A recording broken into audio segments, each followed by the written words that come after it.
Hi, back in London. Came back not too long ago. Um, new video diary, new video entry, new day, new night.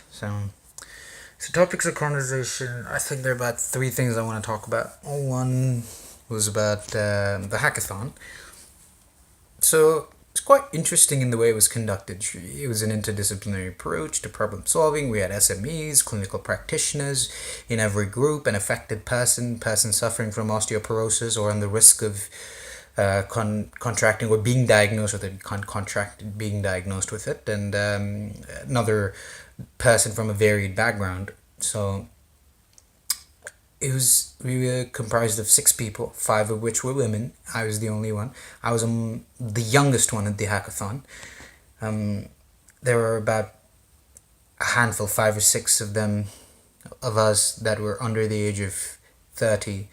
I was the youngest, and so because the group dynamics, the first one I wanted to talk about that.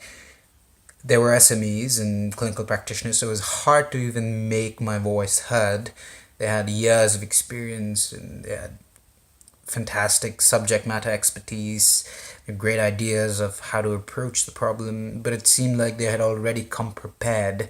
They had already devised this ecosystem, which they thought was best to solve, and right now this was only to sharpen and make this ecosystem neater and cleaner. I didn't exactly agree with that. I wasn't taken into the effort immediately because this is about ideation, generation, quality of ideas should be focused at least in the first few sprints more than the quantity of idea generation. But that's fine. What I felt most intrigued by was gender dynamics and within the group because it was all women.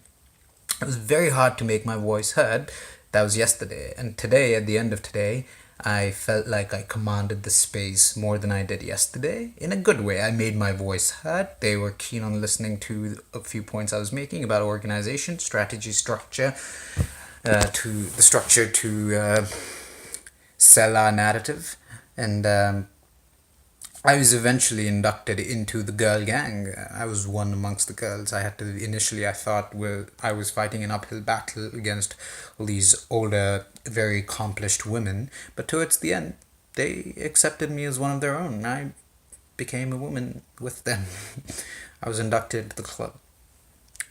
Second was in the break, I was sitting down with another consultant, a behavioral scientist, a clinical scientist, a professor, and one of the persons raised the topic of how they, because this was a congregation of clinical practitioners, of people advocating for a healthy cause and all of that. One of the people said that Coca-Cola they should have made a conscious decision to not provide Coca-Cola in the event, and that spurred an interesting exchange. That spurred exciting dialogue and exchange between the three of us. I wasn't on board with that, simply because of this. The event was more about taking ownership of one's health, so it shouldn't be, according to me, it shouldn't have been designed in certain ways to activate certain behaviors, enable certain behaviors. It was all about taking ownership of one's health. So Coke could be there. You could have an array of different things. But it should reduce and congeal to the individual's agency to take the Coke or to not take the Coke. And then as soon as he said that, I said something to the effect of what I just vomited. The behavioral scientist, she said design behaviors could be certainly designed, and then she went on, she gave us a short memo, or her recollections or her insights on designing one's behavior and how it would have certain what you put at the eye level, three trays aligned, put next to one below the other. Research and studies have proven that one is more likely to go for the tray, whatever the contents may be, that they see on the eye level, and you can further design this behavior or enable and activate certain actions within them if you put a mirror behind them, a mirror behind these trays of food, because it is believed that one looks at themselves in the mirror, which would make them more conscious of the choice they make, whether to go for the first plate, eye level, in which, let's say, there are fruits, or the second tray, which there might be muffins, and third tray, chocolate cakes. So without the mirror, you instinctively, intuitively grab or reach out, or more inclined to take what is at the eye level, and with the mirror behind, and you can shift the healthier plate to the second tier, you would still try to pick the alternative. So yes, I understand. The same thing with the supermarkets. Their tiers and shelves, the way you arrange them enables certain actions and behaviors and responses. So these cues, external cues, the external stimuli, they cue your behavior. These certain cues, these physical external cues, triggers a response within the individual. Choice architectures, broadly speaking, I understand choice architectures, but I felt like the whole exchange digressed, and then I got to thinking about why it is even relevant, the Coke argument. I think there were a lot more unhealthier items on offer in the buffet. Extremely sweet desserts, which were, I would say, manifold times more unhealthy than the Coke itself. But we instinctively pounce on that which can be identified, that has an identity of its own. I think what we should do is pierce through the layers. So as soon as we see this a visual scapegoat, we stop at that. We reach a hard stop. We force ourselves to stop abruptly and say, the Coke, and we're prompted to think that that shouldn't be there. But under that lies a complex configurations of much more harmful, if not just as harmful, if not much more harmful things that we are unable to arrive at, because we are met with such opposition to this first visual scapegoat. So we need to euthanize that initially.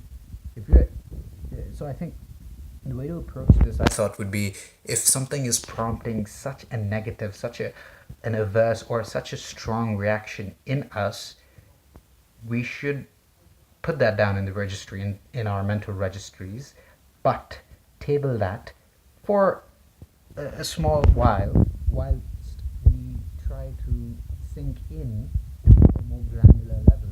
That's when we can see this complex web of configurations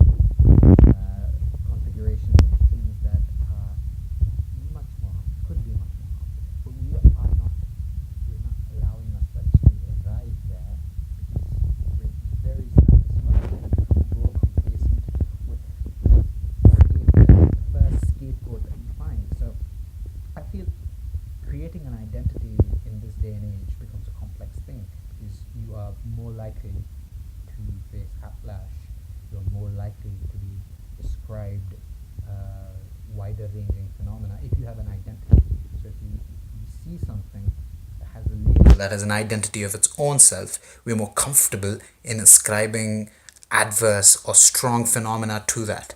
Even so, an inventive marketing strategy now in this day and age, a relevant marketing strategy, would be to deliberately stop the organizational aspirations to create a brand recognition, a brand value, a brand identity. If you deliberately stay under the radar, you can get away with a lot more. Ethically speaking, yes, you can do the same exact things that a big brand that is facing outlash, rejection, or protests against very negative responses. You can do the exact same thing and yet escape from all of those adverse, unwanted reactions if you deliberately stop yourself from becoming creating an identity for yourself. You can stay under the radar, make profits, get away with doing a lot more um, of the things that the majority of the populace or a large chunk of the populace is unhappy with. And thirdly, I want to talk about you. I just saw your Instagram post. Firstly, your Instagram handle was with some other guy, and there was something else. Your WhatsApp, it was with some other guy, and every time I see that, I'm extremely pained that you would extend that courtesy, or another person, another guy would have the liberty, would just have that recognition, or to be on your social media handles. I don't. I've always wanted to. You know me. I understand. Yeah, sure, putting me up as a boy, but I thought just putting any other boy up in those handles, social media handles, would be a big thing. And even then, that day when I was in Ithaca, Manu was showing, he was showing me the picture of you and the other two people, how closely you were sitting, and it triggered a very instinctive response in you. You stopped him from showing me those pictures, and you asked him not to, and then you made up this elaborate narrative about how you don't like that. No, I feel you did that. I really feel you did that because I had no idea that you did not convey to me that. You did not tell me how close you were in terms of that. I do it. Yes, I've always done that with everyone, and I do that with my friends, and I keep telling you also. You never, on the other hand, you never do that. You never do that. And you've always said, irrespective, regardless of how close you are, because they are boys, you maintain a certain distance, and that was not the case in that picture. You got sitting very, very close. So that was something new. I'm not saying you shouldn't have done that at all, but I'm saying that was something new, and you've always told me and maintained that you wouldn't do that, regardless of how close they are with you, how many years you've known them for. You just wouldn't do that with a boy. There you were sitting on your bed, all three of you closely huddled. Yeah, sure, fine. It is surely a bigger thing. I deem that to be a bigger thing for you to have done it, because you would never do that, and you've always maintained, and you said you just that's not the closeness you would have with any other guy. And even today, I saw the Instagram post. I request you to sing some songs to me. I request you to send me recordings. I request you to. Innumerable times in the past, I've requested you to sing a song for me because I love the way you sing. I love how you sound. You've always refrained from doing that, even refrained from sending me the songs you sing. But yet you project that to the entire world, or all of your followers, that you're able to sing. You put that up as a video. Okay, fine. That's what you want to do. But the cherry on top, what irked me the most was that tag. Thought you would dedicate that to. You didn't have to, but you said you miss your boys that you stargaze with. Here I am. I told you so many times I would love for you to sing a few songs for me, a particular few songs, or just a song. It just, it just goes on to bolster or fortify what I spoke yesterday about. You having everything, you're getting bored, you're leaving me. You're building in a world, a universe of your own, and it will happen. It's better start gearing up for that. Yeah, you begin to miss a lot more people, a lot more than you do me, and you do a lot more for them, and you dedicate things. It'll happen. I feel like it'll happen. Yeah. All right, that's it for today. Bye.